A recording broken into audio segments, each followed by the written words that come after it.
21번 가문화유산에 대한 설명으로 오는 것은 이렇게 되어 있습니다. 좌우로 굉장히 넓게 되어 있죠. 자, 태조 이성계가 왕실의 정통성을 확립하고 시효를 실천하게 한양으로 촌다면서 가장 먼저 짓기 시작한 공간이다. 자, 1394년 이성계가 개성에서 한양으로 촌다하면서 가장 먼저 한 일은 종묘와 사직단을 건설하고 전궁인 경복궁을 짓는 것이었습니다.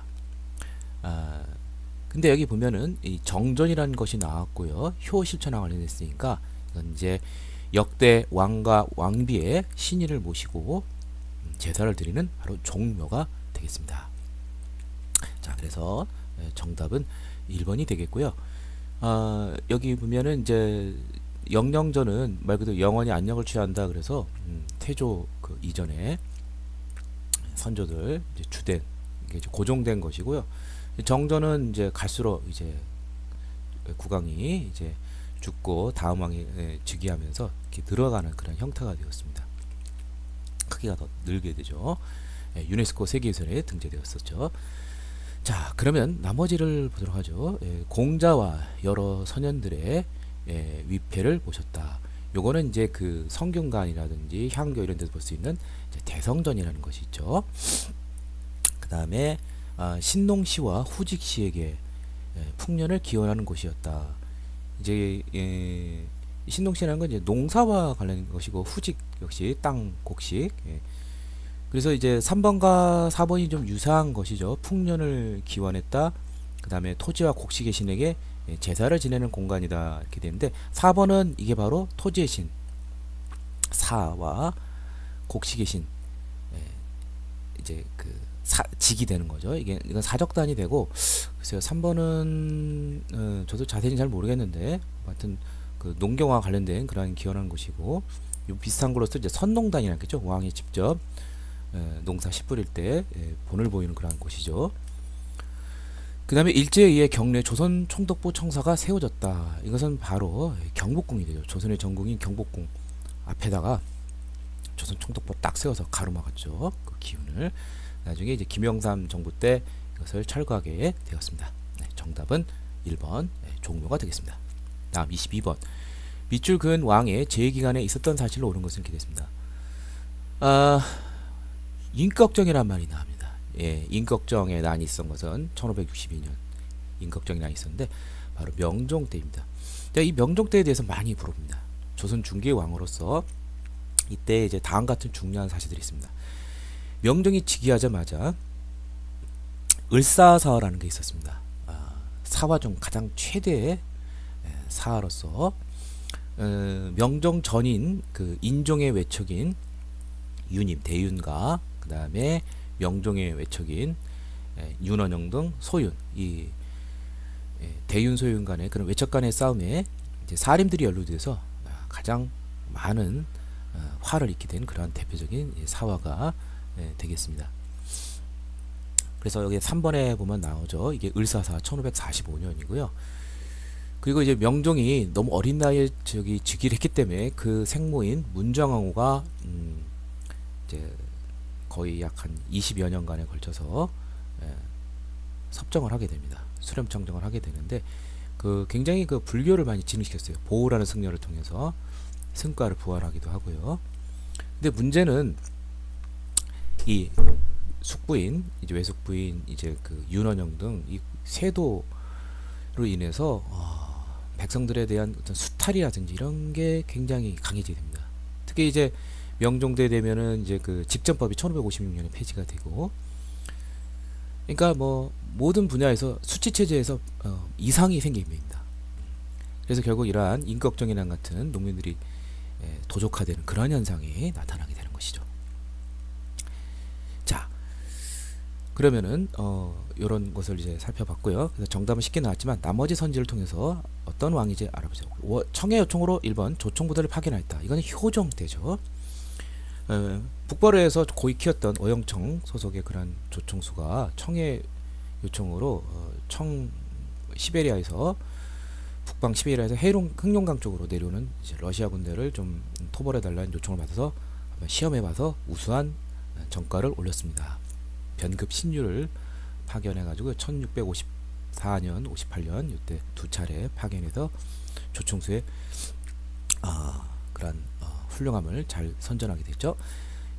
2번 사군 육지를 설치하여 북방 혁도를 개척했다. 이건 세종대왕의 업적이죠. 북서 사군, 동북 육진 각각 압록강 중상 중에 최윤덕 사군, 두만강 하류 쪽에 동북 육진 김종서 장군을 통해서 오늘날 두만강과 압록강을 경계로는 우리 영토가 확보되었습니다. 네 번째, 남인이 축출되고 노론과 소론이 전국을 주도했다. 그러니까 서인하고 남인이 끊임없이 싸우는 것이 이제 결국 최종적으로 이제 숙종 때 환국인데요. 첫 번째 환국인 경신왕국 때 서인이 집권을 하게 되는데, 이때 남인의 처벌에 대한 문제를 놓고서 강경론인 노론과 온건론인 소론으로 분열이 되게 되죠. 네. 이건 숙종 때가 되겠고요. 그 다음에 이조 전랑 임명을 둘러싸고 사림이 동인과 서인으로 나뉘었다. 이제 그 명종 말기에 가면은 결국 이제 문정왕후가 이제 그 죽으면서 결국 그 숙부인 윤원영도 무너지게 되고요. 결국 훈구 이런 세력 이런 것이 막 거의 다 이제 도태가 되고 남은 것은 이제 사림 세력밖에 없어요. 그리고 선조 즉위년인 1567년 이후로 사림이 중앙 정치로 대거 진출하는데, 문제는 이 사림이 또 너무 많다 보니까 또 밥그릇 싸움이 일어나게 되죠. 그래서 신진사림 김효원을 중심하는 이 신진사림 동인과 기성사림 심의겸 외척이죠.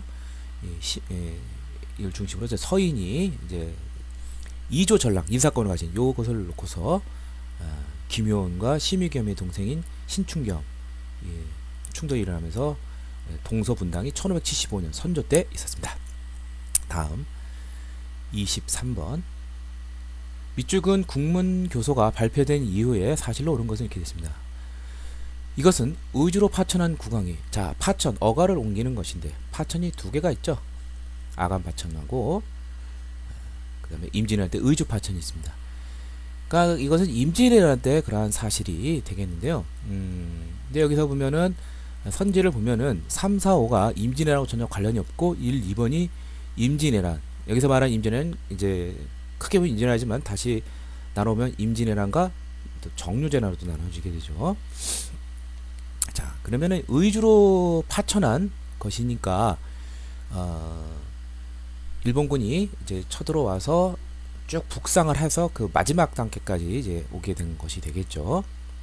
그러니까 자, 한번 선지를 보면은요. 자, 이순신이 명량에서 외수군을 대파하였다. 이렇게 되어 있습니다. 이게 1597년 정유재란 때 있었던 것이고요. 1597년 9월 이제 이순신이 이제 그 원균의 모함에 의해서 이제 파직이 백의종군하게 되죠. 그러다가 칠천량 해전에서 수군이 괴멸적 파괴를 당하자, 패배를 당하자 이순신을 다시 불러들였는데 12척 또는 13척밖에 없었죠, 배가. 그리고 이 배로 132척의 외선을 격파하였습니다. 이때 나온 말이 생즉사 사즉생이란 말이 있죠. 자, 요거는 이제 해당이 되겠죠. 이후의 사실이니까. 왜냐하면 의주 파천이 1592년 이제 5월에 이제 그 한양을 떠나서 계속 가다가 이제 가을쯤 되면 의주로 가기 때문에요. 자, 근데 2번은 신립이 탈림돼서 배수의 진을 치고 항전하였다. 임진왜란이 발발한 것이 부산진에 왜군이 쳐들어온 것이 1592년 4월 14일인데 거기서 대략 한 5월 1일쯤에 이제 서울을 버리고 떠나니까 곧 중간 충주가 중간쯤이 되겠죠. 그러니까 아직은 그때까지는 의주로 파천하기 전이었었죠. 그러니까 이건 의주 파천 이전이 되겠습니다. 그래서 이것은 해당이 안 되게 되겠습니다. 그래서 정답은 1번이 되겠고요. 이제 그 서울에 이제 함락된 이후 계속 패퇴하는 과정에서 1590년 5월부터 이제 어떤 일이 있게 되냐면 이순신 장군이 옥포해 전등 수군에 승리하게 되고 그 다음에 의령에서 홍희 장군 곽재우 등의 의병들이 이제 봉기하게 됩니다. 그리고 이제 가을 이제 쯤이 되면은 이제 그 원나라 명군이 들어오게 되죠. 그리고 이제 1593년이 되면은 이제 그 1월에 조명연합군이 이제 그 평양성에서 크게 이제 그 왜군을 물리치게 됩니다. 그래서 파죽지세로 내려오다가 1월 말에 이제 그 벽제관 전투에서 왜군에게 크게 패배하게 됩니다. 명군. 그러면서 사기를 잃고 일본군하고 잘 안 싸우려고 그래요. 이 분위기를 또 바꾼 것이 1593년 2월에 권율의 행주 대첩이 있죠. 그래서 어느 정도 이제 왜군도 이제 겁을 먹게 되고 이제 1593년 이제 3월 이후로부터는 이제 강화 교섭이 있게 되다가 우리도 슬슬 이제 전쟁에 대한 이제 태세를 잘 밟아 나가고요. 거의 한 4년 가까이 소강 상태에 있었다가 1597년에 이 강화 교섭 회의가 명나라 심유경과 일본의 고니시 유키나가 사이에서 약간 사기 행각이 벌어졌습니다. 양쪽 도요토미 히데요시와 명나라 황제를 기만해서 뭐 강화하려다가 들통이 나면서 일본이 이제 열받아서 다시 이제 재침공하는 게 바로 정류재란이 되겠고요. 예, 바로 이 명량대첩은 그 정류재란 이후의 그러한 역사적 사실입니다. 자, 나머지 선지를 보면 3. 이종모가 왜구의 근거지인 쓰시마섬을 정벌하였다. 이거는 바로 세종 때죠. 1419년 계획약조가 체결되어 세견선의 입항이 허락이 되었다. 역시 세종 때인 1443년에 계획약조정에서 세사미와 세견선 어떤 구체적인 범위를 정해놓고 교역을 허락했죠. 5번째, 조선정부의 통제에 반발해 삼포회란이 일어났다. 이것은 바로 1510년 중종 때 있었던 것이죠. 예. 자, 다음 24번. 다음 주장을 펼친 인문에 대한 설명으로 옳은 것은 이제 농사를 짓는 사람은 전지를 얻게 하고 농사를 짓지 않는 사람은 전지를 얻지 못한다면 여전의 법을 시행하여 여전제, 바로 다산 정약용이죠. 여기 여전제 정의에서 잘 나오는데 산천을 경계로 해서 각 행정구역을 나누게 되는데 생산 단위가 되죠. 여라는 것이 있고 여장의 지하에 여의 소속민들이 같이 공동 경작하고 공동 분배하는, 여장의 몫은 따로 떼어주고요. 세금을 내고 그러한 시스템인데 정약용의 이 이론이 좀 이제 맞지 않자 이제 정전제, 우물정자죠. 옛날 주나라 고대에 있었던 우물정에 하면 가운데 빼면은 8칸이 나오죠. 8구 8가호 이렇게 그 단위로 해서 근데 이건 이제 평평한 평지해야 가능한데 우리 현실에 맞지 않기 때문에 정전제 역시 그렇게 잘 우리 시적에 맞지가 않았습니다. 아무튼 이런 여전제 정전제 하면은 정약용이 되겠는데 이 사람의 이제 그 저서에 대한 문제 같아요. 대표적인 게 가장 유명한 것이 뭐가 있죠? 경세유표가 있죠. 중앙행정에 대한 거 바로 4번에 나오고요. 그 다음에 유명한 것이 지방행정계획에 대한 거, 수령해야 될 일, 옥민관, 목민심서, 형율에 관한 거, 흠흠신서, 요 3개를 잘 알아두시고요. 그 외에도 여러가지 저서들이 많이 있습니다. 여유당 전서를 통해서 약 500여 권의 저서를 남겼습니다. 그럼 나머지 뭐 거의 선지에 나온 사람들이 이제 실학과 관련된 문인데, 자, 첫 번째, 의사문담에서 중국 중심의 세계관을 비판했다. 이거는 북학파 실학자인 홍대용의 저서이죠. 의사문담. 여기서 지전설을 주장했죠. 김성문과 함께 지전설을 주장한 대표적인 사람으로서 중국 중심의 세계관을 비판하는 계기가 되었습니다. 동의수세보온을 저술하여 사상의학을 확립하였다. 사상의학, 태양, 태음, 소양, 소음. 이게 바로 태양인 이재마죠. 1894년 바로 이 동의수세보온을 저술했습니다. 세 번째, 우서에서, 이거는 중상적 실학의 선구자인 유수원의 저서이죠. 여기서 산업공상의 직업적 평등과 전문화를 주장하였다. 유수원에 대한 설명이고요. 북학에서, 북학이는 자, 유수원에 시작을 해서 홍대영, 박지원, 그리고 박지원에서 박제가로 이어진, 이게 바로 박제가의 저술이죠. 북학, 청해에서 배우자는 것이죠. 북학에서 우물물 비유가 있는데 재물을 우물에 비유해 전략보다 소비를 권장하였다. 우물을 안 쓰면은 말라버리니까 그러니까 적절한 소비가 필요하다는 거죠. 유교의 어떤 소비 전략 검약 이런 걸 강조하는 것을 벗어나자는 것이죠. 예. 자, 다음 25번. 이쪽은 대책의 내용으로 옳은 것을 보기에서 보는 것은 임금께서 군포를 기존의 절반이 현필로 줄이는 법을 시행한다는, 바로 군역의 개혁 아닌 바로 간필하는 거죠.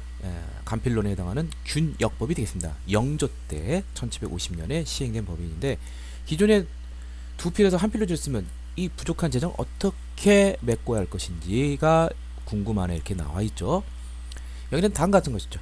자, 지주에게 결작이라고 해서 결당, 1결당 2두를 걷고요. 그 다음에 선무 군간포라 가지고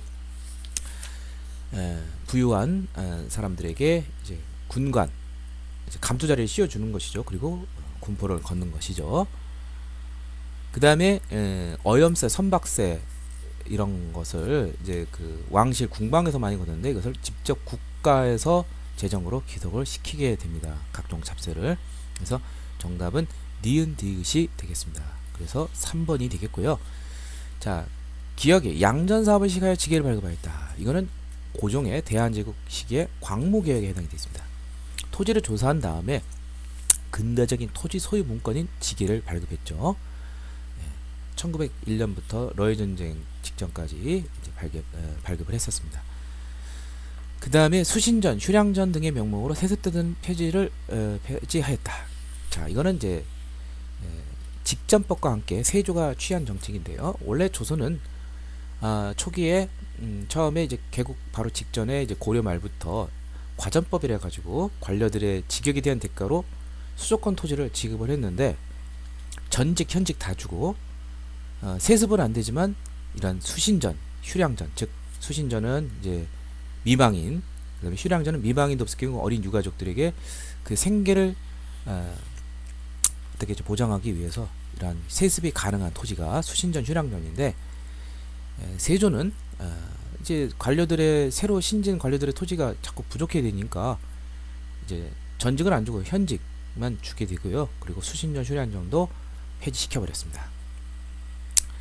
자, 다음 26번 가에 대한 설명을 오는 것은 조선과 에도 막부를 잇는 사절단. 이건 뭐 통신사죠. 1607년부터 1811년까지 있었습니다. 근데 이제 이 조선 후기 이 통신사는 이제 막부가 자신들의 이제 권위를 내세우기 위해서 어떤 조선의 어떤 인정을 받는 그러한 명목으로 이제 보냈기 때문에 국빈 대접을 받고요. 이때 우리가 여러 우리의 훌륭한 문화 등을 이제 전달하게 됐습니다. 근데 이제 이 사신을 접대한다는 것이 우리가 생각하는 것보다 굉장히 많이 들어요. 그래서 불만도 많았고 19세기 이후로 들어가면서 이제 일본도 국학, 일본적인 것을 이제 배우자, 왜 꼭 조선 것만 선진국이지만 배우냐, 뭐 그런 움직임 속에서 1811년에 중단이 이제 됐는데요. 국빈 대접을 받았습니다. 근데 조심할 것은 이제 막부가 바뀔 때 하는 것이니까 여기 1번에 보면은 매년 정기적으로 파견이 되었다는 아닙니다.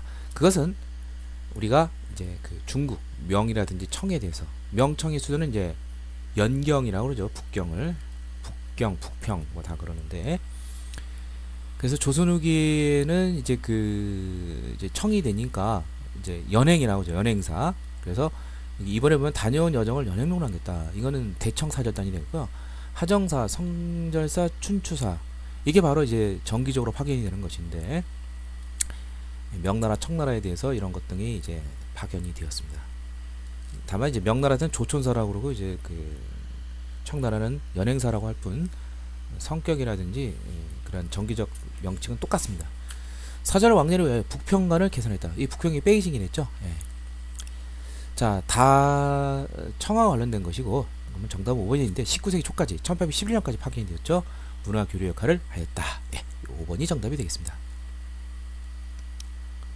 다음 27번 가 기구에 대한 설명으로 옳은 것은 이 상대 개첩은 이 광제에게 상대 5대라고도 하는데 감찰직 관원들의 관찰 기능이네요. 상대란 서리빨 같은 관리 감찰 때문에 붙여진 것이다. 서리상자죠. 수장은 대선이라고 했다. 바로 조선의 언론 3사 중에 하나이자 또 양사 중에 한 축을 담당하는 사헌부가 되겠습니다. 주된 기능은 감찰이지만 사관원과 함께 양사로서 대간 기능, 서경, 간쟁, 봉박의 기능을 담당했습니다.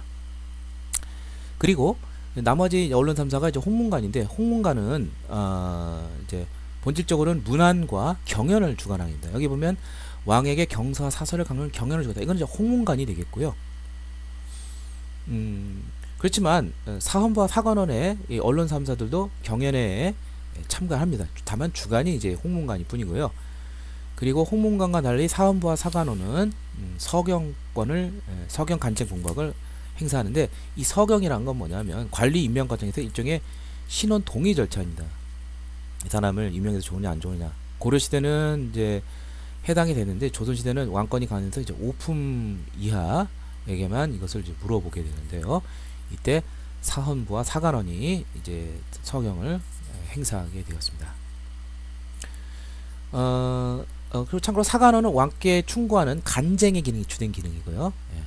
그게 뭐 주된 기능이랄 뿐이지 서경 간쟁 봉박은 똑같이 하게 됩니다. 그래서 정답은 5번이 되겠고요. 나머지 선지를 보면 사림의 건의로 중종 때 폐지되었다. 이게 바로 왕실에서 조선시대 그 하늘의 제사를 지내는 또 도교적 행사인 초제를 주관하는 소격서가 되겠죠. 김여사림 조광조의 건의로 일시 폐지되었었습니다. 왕명 출납했던 왕이 비상했다. 이건 승정원이 되겠죠. 국왕의 친위부대로 서울과 수원에 배치되었다. 이것은 정조가 이제 친위부대를 만든 게 바로 장영영인데 서울의 내영과 수원 하성에 외영을 배치하였습니다. 그리고 4번은 홍문관이랬죠. 경연 주관 문화를 담당. 다음 28번. 다음 검색창에 들어갈 인물의 활동으로 오른 것은 1617년에서 1680년, 이게 경신년이죠. 뭐 경신하고 관련 있을 것 같아요. 죽은 것 같으네요. 1, 2차 예송에서는 각각 3년선, 1년선을 주장했다. 자, 예송 논쟁에서 서인과 남이 치열하게 싸웠는데 1차 때는 효정, 2차 때는 효정 비가 이제 죽게 되는데 각각 왕권을 강조하는 남이는 좀 길어요. 1차 때는 3년, 2차 때는 1년인데 신권을 강조하는 서인은 1차 때는 1년, 2차 때는 9개월설을 주장했습니다. 자, 그 다음에 유교 경전의 재해석을 시독하여 사문단장을 폈다. 주자 중심의 그 권위를 내세우는 것이 바로 이제 청약의 교조와 이거의 대표적인 서인 송시열이죠. 여기에 이제 반기를 가하고 육경고학, 그러니까 입각을 해서 이제 재해석을 시작한 사람들이 있는데 두 사람이 있는데 바로 윤휴와 박세당이 있습니다. 그래서 이들이 사문단장으로 이제 비판받고 이제 윤휴 같은 경우에는 이제 결국 경신왕국에서 이제 결국 사사되었죠. 요거와 함께 이제 교과서적으로 알 것이 원래는 송시열 등이 효종 때 이제 북벌을 주장을 했는데 이제 그 숙종이 즉위한 이후에는 청에 이제 오삼계난 등 그 중국 왕실에 이제 문제가 있게 됩니다. 그래서 이따가 네 분이 이러니까 좋은 기회라고 생각을 해서 북벌했는데 이번에 또 서인이 반대를 하게 돼요. 네. 그래서 결국 이것이 이제 이러는 과정에서 이제 그 북벌을 하려면 이제 군권을 이제 장악하고 이제 확대하려고 그러죠. 그래서 도체체사 문제라든지 산성을 쌓는다든지 이런 것을 서인들이 남인의 이러한 움직임을 역모를 꿈꾸는 것이다 이렇게 강변해서 결국 경신왕국에서 결국 희생을 당하게 됩니다. 그래서 정답은 2번이 되겠습니다. 최후의 북벌론자죠. 자, 나머지 1번을 보면 사화에 발달된 조의 제문을 작성하였다. 바로 최초의 사화인 무오사화에 성종 때 중용이 된 사람이 중심인 김종직이 했었죠. 반계 수록에서 토지지대 경을 제시하였다. 중농적 실학의 선구자인 바로 유형원이죠. 여기서 산업공상 직업 신분에 따라서 차등은 있지만 토지를 골고루 하자는 균전론을 주장하였습니다. 양반전을 지어 양반의 허리와 문을 진행했다. 이것은 연안 박지원 선생이죠.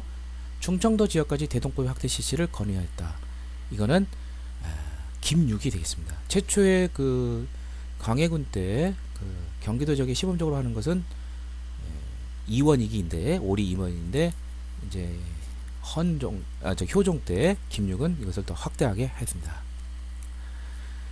다음 29번 밑죽은 거사에 대한 설명을 온 것은 뭐 봐도 홍경래라는 게 나오죠. 홍경래난이죠. 홍경래난은 서북면 지역 및 차별에 대한 것이 원이 되고 세도 정치와 삼정의 분란하고 관련이 되어 있죠. 평안 북도 쪽에서 주로 일어나세요. 청천강 이북 지역. 그래서 가산에서 시작해서 정주 중심지인 여기를 이제 점령하게 됐지만 결국 토벌이 되었죠. 그래서 정답은 5번이 되겠습니다. 1811년에 있었던 것이죠. 자, 나머지 보면 청해 군대에 진압이 되었다. 이건 이제 이모군란하고 갑신정변이 되겠고요. 백낙신의 탐학이 발단이 되어 일어났다. 이것은 1862년 철종 때 임술 농민몽기에 화려한 화려하다기 말이 좀 그런데 하여튼 진주밀란이 가장 유명하죠. 임술 농민 전국 동시도발적인 다발적인 시위 반란이 일어났는데 바로 진주밀란 원인이 되는 게 바로 백납신 탕가놀이. 그 다음에 왕이 도성을 떠나 공산성 공주로 피난한 것이죠. 이곳은 인조 때 이괄의 난이죠. 1624년. 그래서 이후로 이제 수도 방어를 위해서 뭐 어영청이라든지 이런 것 등이 이제 대두가 됩니다. 설치가. 그다음에 정부와 약조를 맺고 직강서를 써. 이건 동학농민운동 때 1894년 농민의 자치행정기구를 이때 설치하게 됩니다. 자, 그 다음에 30번 다음 자료의 상황이 나타난 시기에 볼 수 있는 모습으로 적절하지 않은 것은 백목전상이 마행이라 서양목이 나온 이후로 토산물 면포가 소용없게 되어 망할 징이 있습니다. 연경을 왕래하는 연경이 북경이죠. 조선 후기란 걸 수 있고 상인들의 물건 수입을 일절 금지하여 하지 아니하면 우리 전에 오로지 속하게 할 것입니다. 일성록 정조 때부터 이제 쓰기 시작한 일기록이죠. 그러니까 이거는 조선 후기 상황입니다. 조선 후기 대청무역 이런 것도 볼 수 있고요. 조선 후기에는 뭐 농업, 상공업 이런 것이 골고루 다 발전하게 됩니다. 자, 그게 아닌 걸 찾아보면 1. 청하백자를 제작하는 도공. 자, 조선의 시대에 이제 공예 발전사를 보면 조선 초기에 분청사기, 중기의 순수백자, 조선 후기 청하백자죠. 그 다음에 시사를 조직하여 활동하는 중인. 조선 후기에 가면은 중인들의 문화 활동이 두드러지면서 어떤 결사체인 시사가 조직이 되죠. 옥계 시사 같은. 그래서 문학의 저변이 넓어지게 되죠. 양반 중심의 시문학 벗어나서. 그 다음에 고추, 담배 이런 등 그 서양에서 전래한 상품 작물 재배. 이것도 조선 후기죠. 임진왜란 이후.